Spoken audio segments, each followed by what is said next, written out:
বাস্তবেই magic footwear মানেই হচ্ছে top truck. মোবাইলে তুই মাউ কি ছবি তুললি আল্লাহ জানে।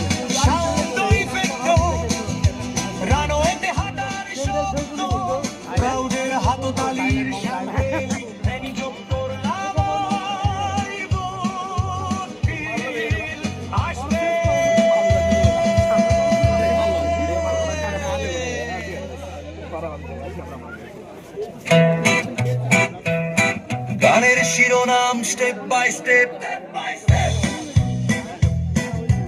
কনসেপ্ট গানটি হবে আত্মবিশ্বাসী, গতিশীল এবং ফ্যাশনের মাধ্যমে নিজেকে প্রকাশ করার অনুভূতি নিয়ে। লিরিক্সে থাকবে পায়ের চলার শব্দ, নতুন স্টাইল নিয়ে আসার কথা এবং স্বতন্ত্র হওয়ার মন।